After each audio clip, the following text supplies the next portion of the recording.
Oi, gente, bom dia. Sejam todos bem-vindos à TV Assembleia. A gente começa o programa agora mostrando imagens de uma cidade enfumaçada. A nossa capital, olha só, dificilmente você está conseguindo enxergar tudo por conta da onda de incêndios e de queimadas que atinge não só o estado de Goiás, mas também principalmente Goiânia. Nós estamos ao vivo aqui mostrando para você a nossa cidade, essa é a Avenida 85. Estamos no canal 3.2 da TV Assembleia Legislativa, começando agora o nosso programa Agora Goiás. Você está vendo aí também outras imagens da cidade e aproveitando essa questão que a gente viu uma cidade enfumaçada, quero registrar aqui que nesse final de semana Goiás atingiu o maior número de focos de incêndio do país. Foram mais de 400 focos de incêndios e queimadas em todo o estado. Uma situação realmente que deixa a população preocupada não só pela questão da saúde, da qualidade do ar, mas acima de tudo em relação ao meio ambiente. Vamos lá, a partir de agora, muitas informações para você no Agora Goiás.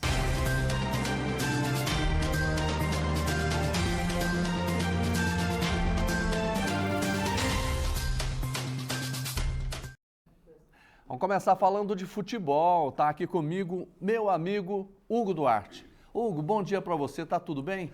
Bom dia, Jordevar, bom dia você que está nos acompanhando, tá muito bem. Para o Goiás não, para mim, para você deve estar mais ou menos, mas para o Goiás está horroroso, está enfumaçado, igual ali em Goiânia. Então o clima no Goiás está cheio de fumaça. Fumaçado. Por quê? Porque perdeu ontem por 1-0 para o Botafogo. E agora, eu não sou muito de matemática, eu sou mais de resolver dentro do campo. Mas ontem, com a derrota, o Goiás tem que vencer. Nos 14 jogos que falta para o Goiás, ele tem que vencer 10. Na verdade, 15 jogos que faltam, na verdade, o Goiás tem que vencer 10. Pois é, olha aqui, o Goiás tem 24 jogos. Sim. Né? E ele tem 33 pontos. Para subir, ele teria que ter quantos pontos? Ele teria que chegar a 62 para subir entre os quatro, né? Para ser campeão mais um pouco.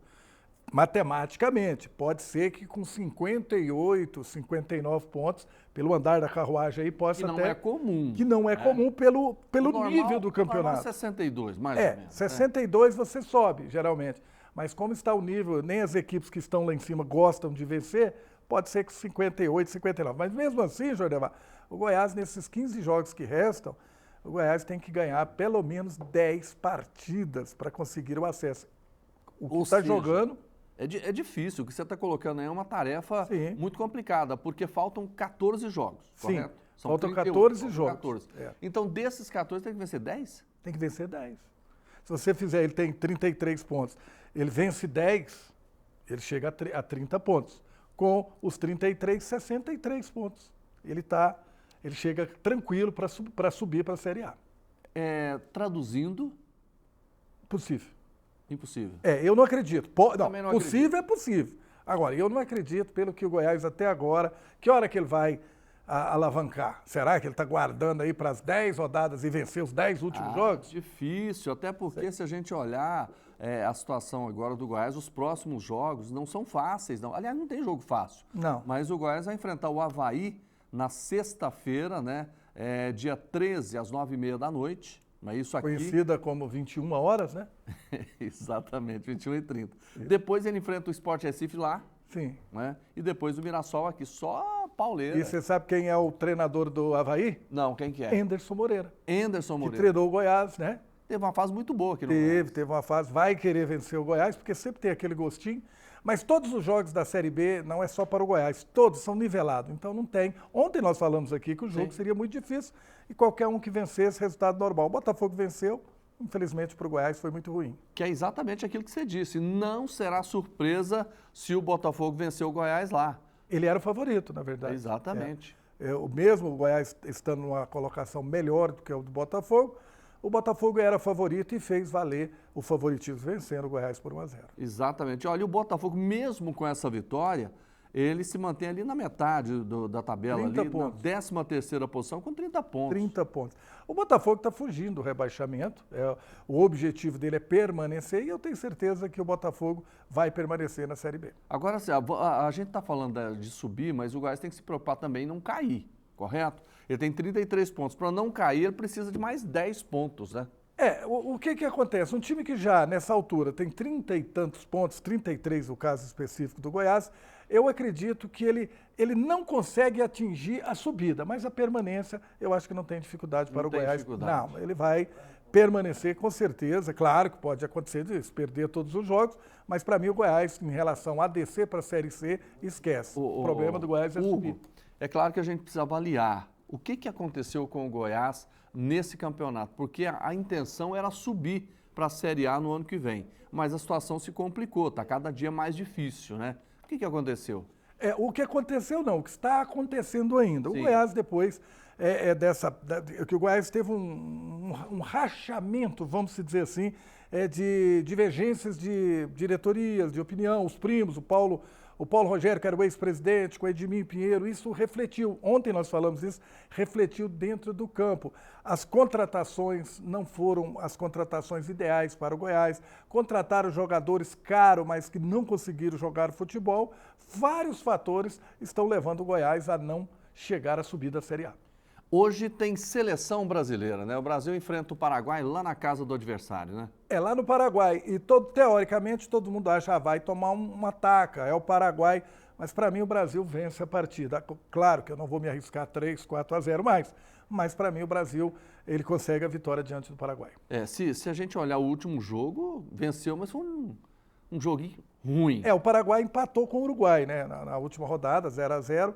Agora, o Brasil, a tendência é melhorar, esses jogadores se acertar, mas eu acredito sempre no Brasil. O Brasil está melhorando, tem bons jogadores, precisam dentro do campo se acertar e cada jogo o Brasil, para mim, ele vai chegar a uma vitória hoje diante do Paraguai, mesmo jogando em Assunção. Arrisca um placar? 6-0 para o Brasil. Já tá bom. Esse 6-0 geralmente ele é 1-0, né? 1-0, mais conhecido como 1-0. É um jogo de 1-0 jogando mal. Isso aí. Tá 1-0 Brasil. Ou daqui a pouquinho vai ter mais futebol? O Alegre Esportes, às 11 horas. Daniela Mello, Túlio Isaac, Hugo Duarte, Lucas Nogueira e um futuro breve, Jorgevar Rosa também. Com certeza, estarei lá completando. Vou estar na reserva, mas vou estar completando o time. Você é sempre titular. Abraço para você. Até amanhã. Bom demais falar com Hugo Duarte, conhece muito de esportes. A gente falando dessa derrota do Goiás, mais uma, né? Infelizmente, nós não podemos ficar sem time na Série A ano que vem. Pelo menos o Vila Nova tem que salvar a pátria nesse instante. Vamos seguindo aqui. Gente, uma delegação da empresa chinesa de comunicação internacional foi recebida aqui na Assembleia pelo presidente da Casa, o deputado estadual Bruno Peixoto. Numa reunião, eles falaram sobre parcerias no campo da imprensa. Os detalhes na reportagem de Daniela Mello. Em visita cortesia, o presidente da Assembleia Legislativa recebeu nesta segunda-feira o grupo chinês de comunicação internacional Great Wall. Os representantes participaram de um almoço e conheceram as dependências da Alego. O grupo está sendo acompanhado pelo chefe de gabinete de assuntos internacionais, Jordano de Souza. O presidente mostrou muitas coisas. Vamos aprofundar a nossa cooperação entre as mídias daqui e de lá. A visita é fruto de uma parceria entre a comunicação chinesa, a TV Brasil Central e a Assembleia Legislativa. O objetivo? Produzir conteúdos de Goiás que serão vinculados na China. O presidente da TV Brasil Central, Reginaldo Júnior, que esteve recentemente na China, também destacou a importância da parceria. Essa parceria que a gente tem um apoio total do governador Ronaldo Caiado, do nosso vice-governador Daniel Vilela e principalmente do nosso presidente da Assembleia Legislativa, Bruno Peixoto, que é parceiro, que apoiou desde da nossa primeira viagem a Rebei e que também vai voltar a Rebei e já fez um compromisso com a gente de visitar a TV estatal de Rebei e também a Great Wall New Media. O presidente Bruno Peixoto ressaltou os benefícios que essa parceria traz para o estado de Goiás. Essa sintonia se faz de grande importância e necessidade da abertura, necessidade para nossas indústrias crescerem ainda mais, porque nós estamos falando em um grande mercado consumidor, além de importarmos tecnologia, seja em placas solares, que já começamos, seja em motores através da Xinte, e agora nós estamos indo também para a comunicação.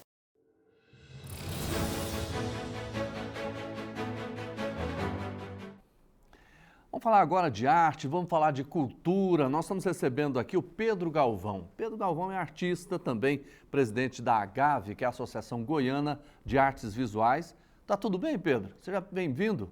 Tudo bem, os projetos andando em frente, né? E Não param? não para. E, além disso, é uma honra estar aqui nesse programa. Já estive aqui falando do meu trabalho em outro período, em outro estúdio. Esse estúdio aqui me surpreendeu. Maravilhoso, viu? Gostei Que bom. muito do... Olha, ô Pedro, seja bem-vindo. Inclusive, nós temos imagens, eu quero que você fale para a gente dessa exposição Cores Paralelas, não é isso? Essa exposição, esses trabalhos são meus, não são da exposição Cores Paralelas, não. Tá certo. Então, fala da sua exposição. Não, eu não vou fazer nenhuma exposição agora, estava previsto uma, mas eu tive que ceder o espaço, que era aqui na Alego mesmo, mas eu cedi para um trabalho mais de relevância maior, que é sobre o Césio 137, né, que é 37 anos, superação, e aí eu cedi esse espaço que eu ia expor esses trabalhos meus.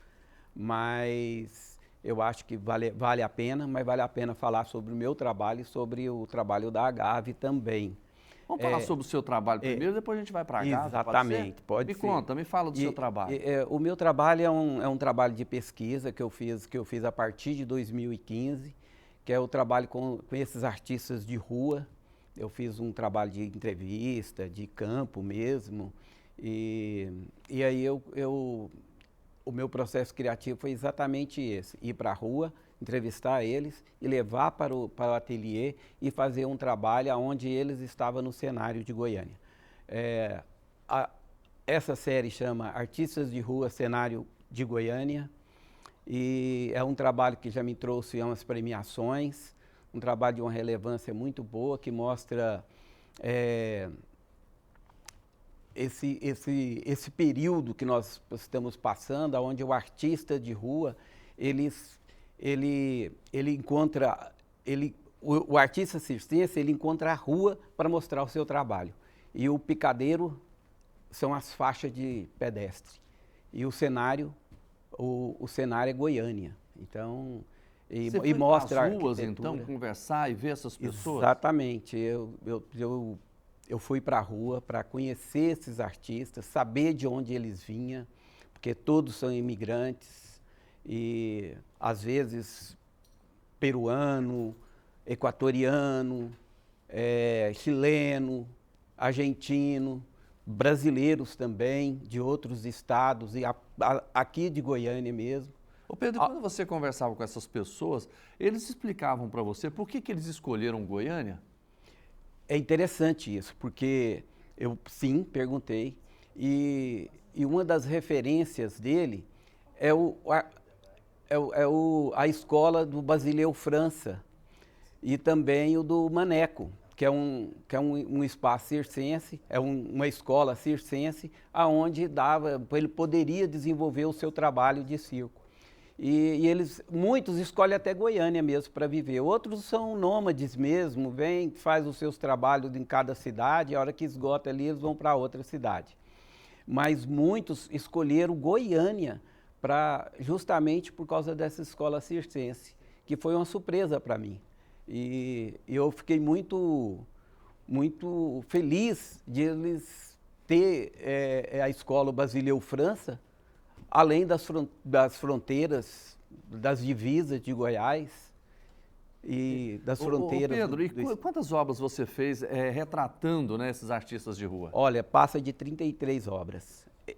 A série Artistas de Rua. Agora ali tem outras séries também, que é Ópera, que é uma série onde tem uma bicicletinha, onde acontece algumas coisas. Esse eu trabalhava mais com as informações do dia a dia. Inclusive, na pandemia, eu produzi um trabalho que, nessa série, Ópera, onde eu comecei no início da pandemia e terminei a obra, essa era a proposta minha, terminei a obra no final da pandemia. E como é que foi o reconhecimento, a premiação a esses seus trabalhos? Eu tive uma premiação no SESI em 2017 e tive também outras premiações fora de Goiás, de mérito, e também por 2 vezes na Lei Aldir Blanc. Tá certo. E fala do trabalho da Agave para a gente. Bom, a Agave é uma associação de artistas visuais, onde nos últimos 4 anos cresceu muito, e nós temos mais de 150 filiados. E hoje, há 2 anos atrás, eu assumi a presidência da Agave. Hoje eu fui reeleito agora, 100% de votação, onde eu tive os 100%, só tinha uma chapa, mas essa chapa ela foi super aceita.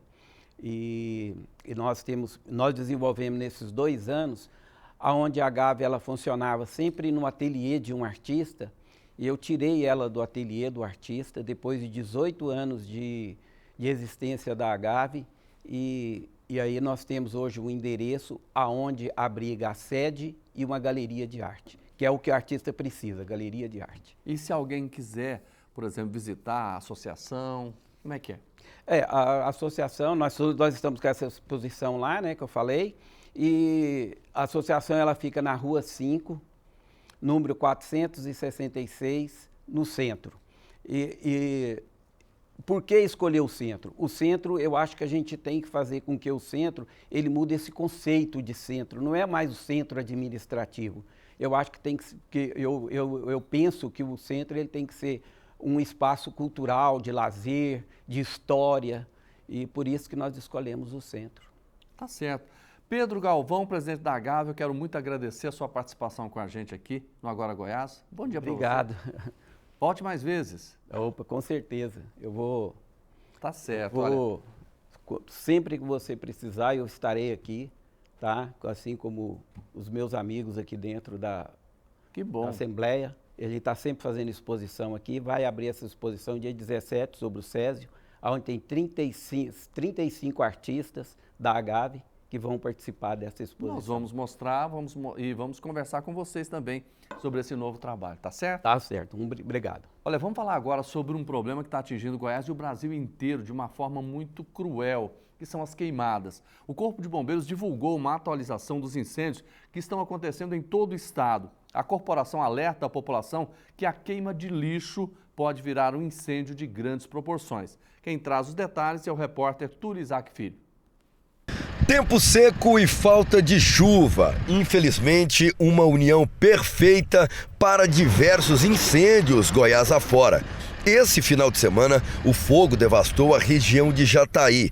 Na última semana, o fogo destruiu mais de 1000 alqueires de uma fazenda no interior do estado, o que tem que deixar o goiano ainda mais alerta. Nós estamos num momento de uma estiagem no estado de Goiás, no qual a gente tem muito vento, baixa umidade relativa do ar e temperaturas elevadas. Isso tudo propicia os incêndios florestais. E a gente recomenda à população que jamais utilize incêndio para limpar lote, tocar fogo em lixo neste momento, porque esse fogo pode provocar um incêndio. Nós estamos utilizando, além das viaturas, com os devidos equipamentos que foram adquiridos no ano passado, drones também com detecção de calor, que permite uma maior precisão onde estão os focos de incêndio. A Polícia Militar, ela atua de forma preventiva e ostensiva. Nesse caso, nós efetuamos esse fim de semana 3 prisões de indivíduos que estavam ateando fogo na região de vegetação. Região urbana dessa vez. Em Caldas Novas, Mineiros e Itumbiara. E claro que o estado de Goiás está atento a tudo o que está acontecendo e a toda situação de perigo, inclusive nos parques estaduais. Hoje não temos nenhum foco ativo dentro de nenhuma unidade de conservação. Tivemos ocorrências de incêndio, principalmente no Parque Estadual Altamiro de Moura Pacheco, no final do mês de agosto. Hoje, em porcentagem, nós temos aproximadamente 1,5% de área afetada, no universo de 135 mil hectares. Então as condições estão boas, As equipes de brigadistas estão desempenhando um papel fundamental na redução da ocorrência de incêndios.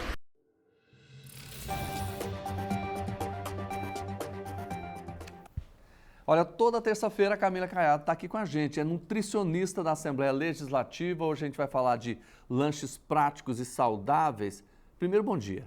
Bom dia, Jordevá, tudo bem? Bom dia a todos que estão aqui conosco toda terça-feira, acompanhando aí as nossas dicas. Mas antes das dicas, vamos falar de uma dica principal, né? Você já chegou aqui falando, ao invés de falar, a gente precisa falar de água.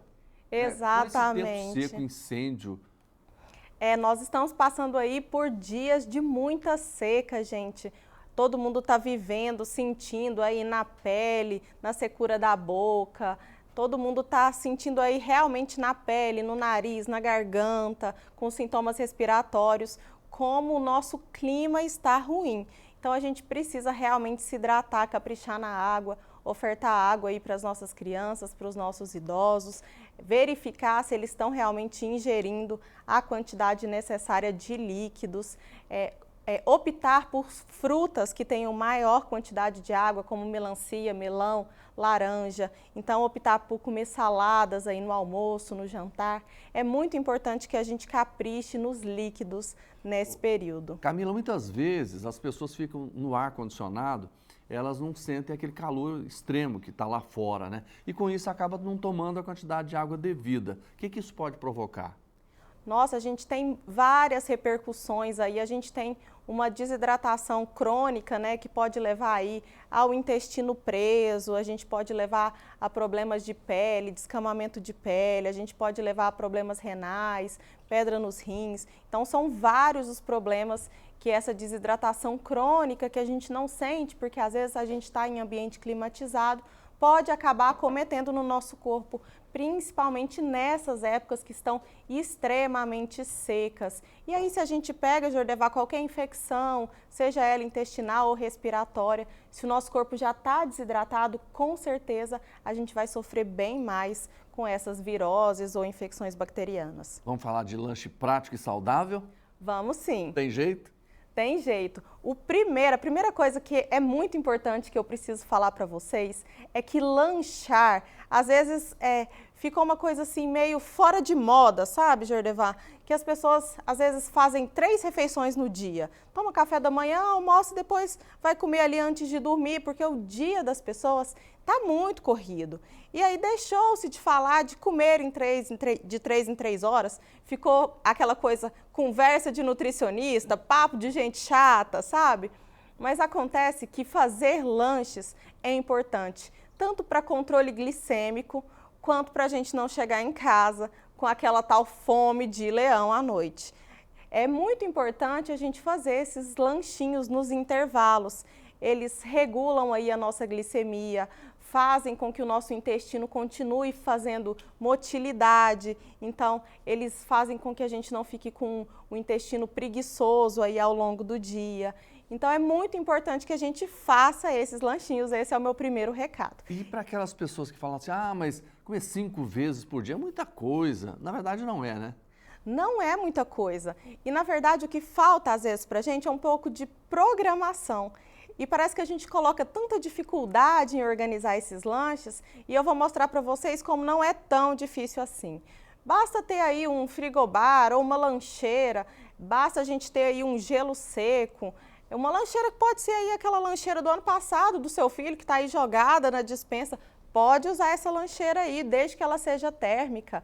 Um gelo seco é bem tranquilo também de você conseguir. Ou um saquinho cheio de gelo que você coloca aí numa sacolinha de supermercado, fecha ele bem fechadinho, coloca aí um iogurte ou frutas picadas. Agora, nesse tempo seco, você picar um melãozinho, uma melancia, colocar umas sementinhas de chia, acrescentar fibras nessas frutas é muito interessante. Você pode usar legumes que são bastante crocantes. Exemplos disso são pepino, cenoura, tomate cereja. Eu sei que o palmito está bem caro, mas para quem gosta, colocar pedacinhos de palmito também tem muito baixa caloria. Para quem tem pressão alta, é legal aferventar para diminuir um pouco o sódio desse palmito. A gente pode fazer sanduíches naturais com um pãozinho integral, aí, fazer um patezinho de frango ou um patezinho de atum, que deixa o lanche mais proteico e dá aquela saciedade para quem chega em casa aí querendo devorar a geladeira. Eu brinco com os meus pacientes que eles fazem 2 jantas, sabe, Jordevar? 2? Chega em casa e começa a comer tudo que tem em casa e belisca uma bolacha, belisca um pedacinho de pão, belisca uma fruta, enquanto o iFood não chega, a janta não chega, porque está morrendo de fome. Então fica assim, comendo aquele tanto de coisa, esperando a hora de jantar. E aí não adianta, você tá fazendo um segundo lanche de todo jeito, sabe? Porque tá chegando do trabalho super cansado. Camila, e o ovo cozido, por exemplo? O ovo? Ovo cozido é uma ótima opção. Ovo cozido, omelete. Então é muito importante trazer proteína para o meio da tarde, 20 gramas aí de proteína que você encontra aí, por exemplo, em frango, em ovos, em patezinho de atum. É muito interessante em iogurtes, iogurte proteico, às vezes um scoopzinho de whey batido aí com água, é tão prático, gente. Um scoop de whey você coloca aí num potinho, basta misturar com água para quem tem tolerância, né, ao sabor do whey. Tem gente que não gosta, tem gente que evita, mas para quem tem tolerância ao sabor do whey, basta colocar esse potinho aí dentro da bolsa e carregar para onde você for. Agora tem muita gente que fala assim, mas é difícil de fazer essa preparação. Na verdade não é assim também, né, Camila? Não é difícil. O que a gente precisa fazer é se organizar. Às vezes tirar 15 minutinhos no dia anterior, ou tirar às vezes meia hora no final de semana, ou a cada 3 dias, porque esses lanches, geralmente, a validade deles vai entre 24 horas e 72 horas. Um sanduíche natural, uma salada de fruta, geralmente a duração dele aí, acondicionado bem direitinho dentro da geladeira, são de 3 dias. Então você pode fazer no domingo e consumir até na quarta-feira, se bem embalado, bem acondicionado, colocar a data de validade para você não esquecer quando você fez. Então você faz ali no domingo, pode consumir até quarta-feira. Porque às vezes muita gente que trabalha fora, né, almoça fora. Isso que você está dizendo é muito melhor do que ir para um restaurante, né? Com certeza. E muitas vezes as pessoas se queixam do preço. Mas se for parar para pensar, quando você vai aí numa lanchonete e toma um refrigerante, come aí um salgado, acaba que o preço fica muito mais alto que se você for preparar os seus lanchinhos e levar de casa. Fica bem mais em conta se você se organizar e fazer o seu lanche e levar de casa. E aquelas pessoas que fazem a coisa certinha durante a semana, mas no final de semana esquece? No final de semana, se você esquecer de sexta até domingo, a conta costuma não fechar, costuma não dar bom. Porque aí a gente acaba entrando numa coisa que a gente chama... Você pode até passar o seu gasto calórico. E não tem jeito, gente. Essa coisa de nutrição é basicamente déficit calórico para emagrecer ou ganho calórico para engordar. Então, se você come muito lá no seu final de semana, não faz atividade física, acaba que não gasta nada, você acaba ficando aí no mesmo lugar que você está ou até ganhando um pouquinho. Então, não adianta nada. O final de semana, o seu corpo não sabe que é sexta, não sabe que é sábado, não sabe que é domingo. Tem que dar uma segurada. Ô Camila, no seu Instagram você também coloca dicas também? Eu costumo colocar dicas. Eu tô lá quase todo dia, me expondo, eu sou bem terrível lá no Instagram. Qual que é o seu Instagram para a gente deixar para o público? É @CamilaCaiado, com C. @CamilaCaiado. Olha, então você pode acompanhar a Camila no Instagram, nas redes sociais e aqui. Toda terça-feira na TV Assembleia, ao vivo, né? Ela sempre traz um tema diferente. Hoje a gente falando desse aqui dos lanches rápidos, né? E saudáveis. Camila, obrigado a você por mais uma vez estar aqui com a gente. Eu que agradeço, Jordeval. Obrigada a todos vocês aí de casa. Até terça que vem, se Deus quiser. Tá certo. Tô curioso pro próximo tema. Vamos pensar em uma coisa bem legal. Deem sugestões aí para nós. Vão lá no meu Instagram e deixem lá a sua dica para a próxima terça-feira. Tá bom.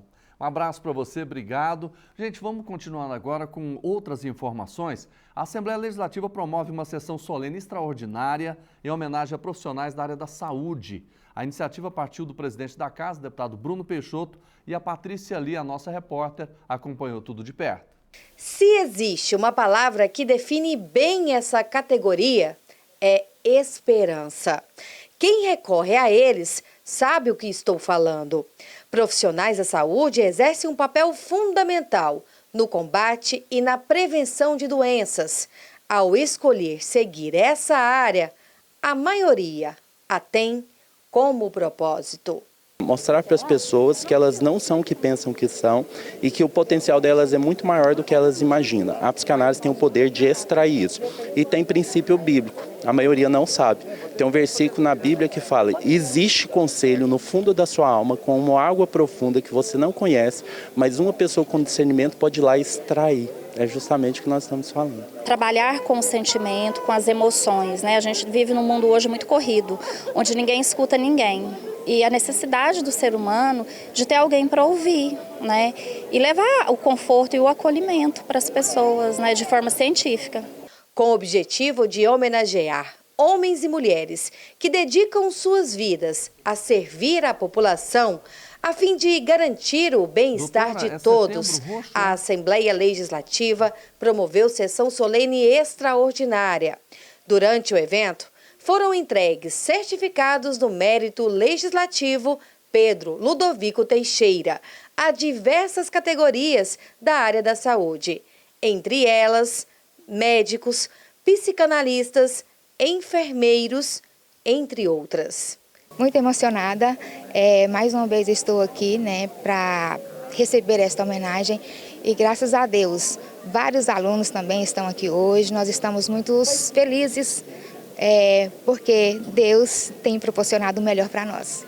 Essa homenagem ela é muito valiosa, porque depois de você passar por tanta dificuldade, por tanto problema, ficar na vida travada e ver tantas pessoas na sua volta travadas, ela serve como um exemplo de superação e transformação. Eu me sinto feliz, sinto gratidão pela minha trajetória, me sinto lisonjeada sim, porque é o reconhecimento do trabalho, né, do meu caminhar dentro da psicanálise. Então, assim, não tem como não se sentir bem, né, se sentir acolhida pela comunidade. A sessão foi proposta pelo deputado Bruno Peixoto, do União Brasil, presidente da Assembleia Legislativa, a pedido da psicanalista Yolanda Avelino. Quando eu fiz o pedido para o presidente, deputado Bruno Peixoto, ele aceitou na hora. A saúde mental hoje é necessária para todos. E por esse motivo, todos esses profissionais que estão aqui merecem sim ser homenageados pela casa. A saúde mental é sim muito importante. Então quero parabenizar cada um de vocês e contem com essa presidência para aprovar leis que sejam necessárias para melhorar e conscientizar a população da importância e da necessidade da saúde mental.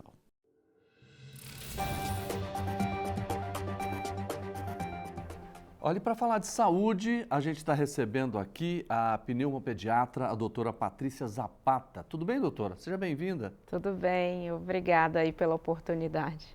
Doutora, nós vamos falar de fibrose cística, é isso? Me Isso. fala sobre essa doença, sobre essa situação. Bom, então, esse mês ele é considerado aí como Setembro Roxo. A gente tem duas datas comemorativas. A primeira é do dia 5 de setembro, que é o Dia Nacional da Fibrose Cística, e a segunda foi comemorada agora no domingo, que é o Dia Mundial de Conscientização da Fibrose Cística. A fibrose cística ela é uma doença que é genética, é rara, ela acomete em média 90 mil pessoas em torno de todo o mundo. Antigamente ela até era conhecida como a doença do beijo salgado. Ela é uma doença que a gente tem uma triagem que é realizada pelo teste do pezinho. Então, uma vez esse teste do pezinho sendo alterado, é conduzido para realizar o exame que é de diagnóstico, que é denominado aí teste de suor. Pode também ser feito o diagnóstico através de testes genéticos, mas o mais conhecido é o teste do suor. E detectando isso, o que pode acontecer? Quais são os passos que devem ser tomados? Ela é uma doença que a gente até usa um termo que fala que é multissistêmica, então ela acomete todos os órgãos e com isso ela acaba acumulando, são secreções espessas. Então, quais são os sintomas característicos da doença? Então, em geral, são crianças que têm infecções recorrentes, tosse crônica, pneumonia de repetição, sinusite de repetição, pólipos nasais. Em geral, da parte gastrointestinal, a gente acaba vendo diarreia, a gente vê liberação de gordura pelas fezes. Em geral, são pessoas que não têm um ganho nem de peso, nem de estatura. Então, todos esses são sinais de alarme para a gente pensar nessa doença. O tratamento, ele é claro, ele é voltado para cada um desses sintomas e ele precisa ser feito, como tem um acometimento de vários sistemas e órgãos, ele precisa ser feito com uma equipe multidisciplinar que a gente acaba falando. Doutora, é muito ampla essa doença, né? Sim, é bem ampla, por isso que precisa, em geral, a gente recomenda que seja feito um acompanhamento em um centro de especialidades. Então, por exemplo, aqui em Goiás, o centro de referência é no Hospital das Clínicas, na UFG, mas em outros estados, cada um tem um centro. Então, infelizmente, não é uma doença que em cada cidade, ela tem um acompanhamento e tem especialistas visados para essa doença. Essa doença tem cura? Infelizmente, não. A gente tem tido um avanço assim gigantesco na parte terapêutica de tratamento, garantindo maior sobrevida para esses pacientes, maior qualidade de vida, mas a gente não tem descrição de cura. E o tratamento, a senhora está falando aí da série de sintomas, da série de problemas, não é isso? Como é que é feito esse tratamento? Ele é sempre voltado para os sintomas que o paciente tem. Então, em geral, é voltado muito para a questão de controle das infecções respiratórias. Então, os pacientes que têm pneumonias de repetição, a gente acaba voltando nesse sentido, com fisioterapia, melhora da excreção de secreções, a parte em relação, inclusive, de medicações inalatórias, que é o que acaba consumindo a maior parte do tempo de terapia. Como é uma criança que não tem uma absorção muito grande aí da parte nutricional, então a gente tem algumas enzimas que são dadas para esse paciente para melhorar o processo de digestão, de absorção. E também daí tem a questão em relação se o paciente tem acometimento da parte endocrinológica, vai acompanhar com o especialista. Se tem acometimento da parte gástrica, vai acompanhar com esse especialista. E claro, aí todas as outras especialidades, como psicologia, nutrição, fisioterapia, que são fundamentais. Doutora, como é que é conviver com uma doença dessa? Então, assim, confesso que eu que tive na minha especialidade não foi uma convivência muito fácil. É triste você ver assim, o paciente ele tendo noção assim, da brevidade da vida. Graças a Deus a gente tem tido aí um aumento da expectativa de vida. Antes não chegava nem à fase adulta, agora a gente já tem melhores taxas aí de sobrevida. No entanto, até convido assim, quem está assistindo, que a gente tem um filme que chama 5 Passos de Você, que ele retrata muito sobre essa doença. Então, é uma doença que o dia a dia dessas pessoas portadoras é basicamente voltado para esse tratamento. Por isso, esse acompanhamento não só do paciente, mas de toda a família, com psicólogo, tudo isso faz melhorar a qualidade de vida. A senhora falou na palavra brevidade. O que isso significa? Infelizmente, assim, a gente, pela questão assim, da baixa expectativa de vida, antigamente não chegava a faixa etária adulta, ultimamente até chega, a gente tem aí uma expectativa de vida que gira em torno de 40, 50 anos, então isso é considerado até um adulto jovem, né? Então isso é triste, assim, a gente vê e às vezes os pacientes eles terem noção nesse sentido de que infelizmente não é uma sobrevida igual se não tivesse a doença. Tá certo. Doutora, nesse mês dedicado à fibrose cística, né, quais são as atividades que normalmente são desenvolvidas? Esse mês de conscientização, ele visa assim, não só conscientizar a população como um todo, como também conscientizar os profissionais para pensarem nessa doença, para ter como diagnóstico. Porque o que a gente sabe é que quando essa doença é diagnosticada o mais breve possível, isso garante melhor qualidade de vida, melhor sobrevida para essa criança, né? Então, em geral, os multicentros de fibrose cística, eles fazem sempre campanhas nesse sentido de conscientização de toda a população. Então, aqui a gente tem campanhas, por exemplo, na UFG, e a gente tem o próprio Centro de Fibrose Cística que faz esse tipo de campanha em redes nacionais, inclusive Instagrams, tudo isso. Doutora, a senhora falou que é genética. Exato, não tem como evitar. É uma doença que a gente fala assim, que ela é o pai, ele pode ter, né, assim, portador do gene, e a mãe pode ser portadora. E aí existe 25% de chance daquela família, né, que tem o gene portador de manifestar a doença. E qual seria, por exemplo, a indicação que a senhora daria?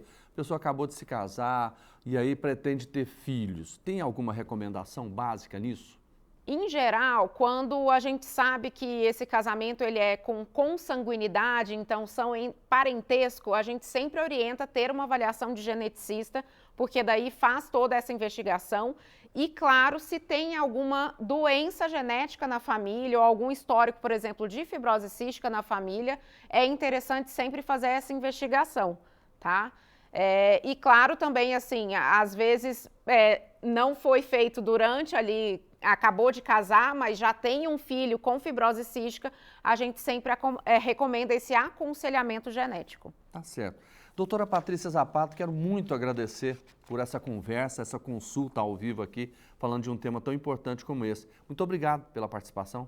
Obrigado vocês pela oportunidade aí de conscientização da população e dos profissionais. Tá certo. Olha, vamos continuando aqui com mais informações. Terminou em Pirenópolis mais uma edição do Canto da Primavera. O repórter Jean Diego Luiz foi para lá conferir tudo e traz para a gente agora os detalhes. Pirenópolis recebeu a edição 23 do tradicional Canto da Primavera, um verdadeiro circuito da música.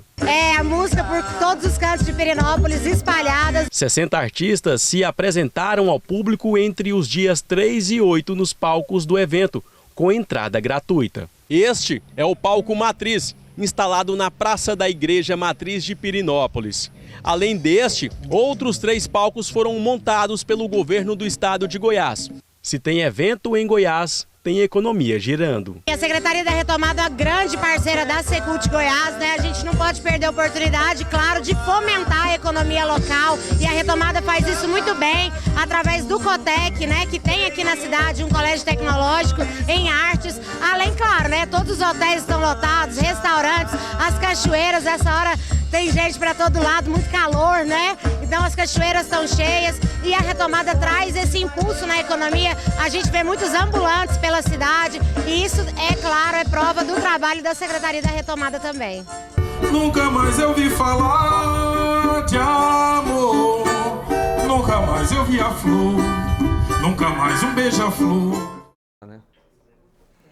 Tá certo, estamos de volta. A gente estava conversando aqui, falando sobre vários assuntos. Esse é o nosso programa Agora Goiás ao vivo para você aqui no canal 3.2 da TV Assembleia Legislativa. Todos os dias, né? De segunda a sexta, 9 horas, a gente está aqui trazendo muitas informações. Parabéns, né? A mais essa realização do Canto da Primavera. Que evento bonito, não é?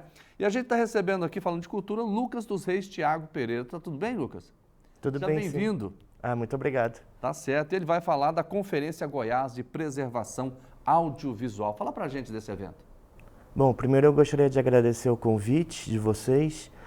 E o evento Conferência Goiás de Preservação Audiovisual é o primeiro evento no estado de Goiás dedicado exclusivamente à preservação da nossa produção audiovisual, da produção realizada no estado.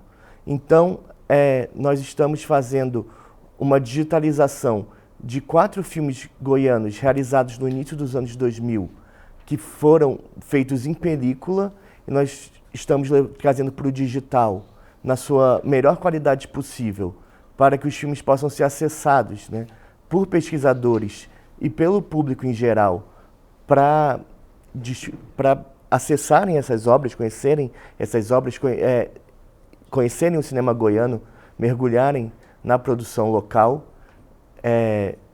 Essa sessão vai ser no dia 11 de setembro, às 6h30. E no dia 12 de setembro, nós vamos fazer uma conferência com alguns debatedores do estado, alguns debatedores de fora, discutindo como a gente pode lidar com a preservação audiovisual, como a gente pode lidar com a quantidade de materiais que nós estamos produzindo, registrando, e como vamos guardar isso para o futuro, né? Pensar que logo, logo a gente pode vir a ter um apagão digital se não cuidarmos do nosso material. Lucas, quem pode participar? Bom, é aberto para qualquer interessado a sessão de filmes e a conferência são realizados na Vila Cultural Cora Coralina, no centro de Goiânia, então depende da capacidade. Mas E para selecionar esses filmes, como é que foi feito esse trabalho?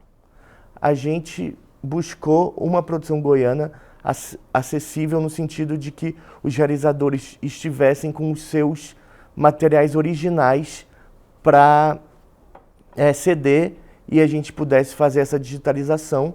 Essa digitalização não é simples, né? Foi feita no estado do Rio de Janeiro e conversamos com cada realizador, né? Com os 4 realizadores, para que pudéssemos trazer os filmes. Ô Lucas, e qual que é a importância, né, da preservação do audiovisual? A importância é enorme, é nos pensar como sujeitos, de fato, é olhar para o nosso passado. Um filme clássico ou não, um filme artístico ou não, ele é um documento. E se é um documento, ele é uma porção da história humana. Então, discutir a preservação audiovisual é discutir a cultura goiana, é discutir a arte goiana, mas é discutir o Estado como sociedade.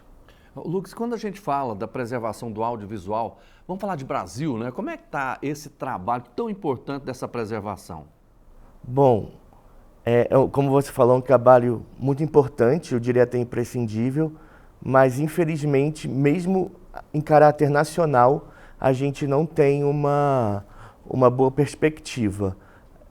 Há poucos anos atrás, tivemos o incêndio da Cinemateca Brasileira, que é a maior instituição do país, e agora, há poucos dias atrás, recebemos a péssima notícia do possível fechamento do Centro Técnico Audiovisual, né, o CTAV, que fica no Rio de Janeiro. Lá tem mais de 13 mil filmes guardados e é inestimável para a nossa cultura. Imaginar... Isso tem que ser digitalizado, né? Isso tem que ser digitalizado. É importante, né? Com certeza, tem que ser digitalizado. Mas o documento, ele vale mais do que as informações que estão ali, né? Por exemplo, uma película, ela é um documento em si. Uma fita magnética é um documento em si. Então a gente também tem que preservar o material original. Sim. E quais são, você falou aqui de dificuldades, mas quando a gente olha, fala assim, os desafios são muitos, não é? Quais são esses desafios?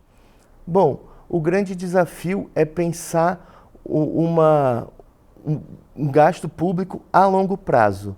Pensar que o que a gente está fazendo aqui é guardar os filmes para daqui a 100, para daqui a 200 anos, as pessoas poderem acessar, como a gente pode acessar, por exemplo, Os Óculos do Vovô, um filme de 1913. A gente vai deixar esses filmes goianos que estamos digitalizando na Cinemateca do MAN, no Rio de Janeiro, no seu arquivo digital, para que daqui a 350 anos, por exemplo, um pesquisador goiano possa acessar esses filmes e pensar, seja culturalmente, artisticamente ou socialmente, a cidade e o Estado. Lucas, quantos filmes estão sendo digitalizados? São 4 filmes. 4 filmes. 4 filmes. Tá, você tem os nomes? Tenho. O filme O Ataú, da realizadora Débora Torres, Espreita, do Eládio Garcia, O Filme que Nunca Existiu, do Sérgio Toledo, e Anjo Alecrim, de Viviane Luiz. Depois dessa etapa, vocês pretendem continuar fazendo isso? Com certeza. A gente tem pensado na conferência como algo também a longo prazo. A gente sabe que agora é o início de uma discussão mais adensada sobre preservação audiovisual. Goiás precisa de um espaço de guarda real para a sua produção, que é cada vez maior, e para guardar, de fato, a produção antiga, né, da década de 60, 70, que também é enorme, e queremos pensar em novas atividades para o futuro, quem sabe oficinas, que foram muito importantes para a formação dos preservadores audiovisuais do país até então. Olha, e quando tiver essas novas atividades, vem para cá, para a gente falar com a população, para a gente falar a importância de tudo isso. E primeiro, parabéns, né? É tão bom a gente ver a nossa história sendo preservada, história cultural, a história do audiovisual acima de tudo. Eu quero fazer esse convite, então, dias 11 e 12, ou seja, quarta e quinta, amanhã e depois, né? Vai acontecer a Conferência Goiás de Preservação Audiovisual. E o Lucas dos Reis, que é o da comissão científica desse evento. Lucas, obrigado pela sua participação. Muito obrigado pelo convite, pelo espaço aqui. Tá certo. Grande abraço para você. Vai acontecer então, só repetindo, na Vila Cultural, não é isso? Isso, Vila Cultural Coralina, na sala João Bênio. Tá certo. Que fica ali na rua 23 com a 3, bem no setor central. Exatamente. Lá no Teatro Goiânia, né? Exatamente, atrás do Teatro Goiânia. Tá certo. Grande abraço para você. Gente, com essa entrevista, nós encerramos mais uma edição do nosso Agora Goiás, mas deixando aqui o convite para você acompanhar a gente amanhã. A gente vai estar de volta no mesmo horário, ao vivo, sempre trazendo muitas informações. Esse é o nosso objetivo aqui da TV Assembleia Legislativa, do canal 3.2. Fiquem com Deus, um abraço e até amanhã.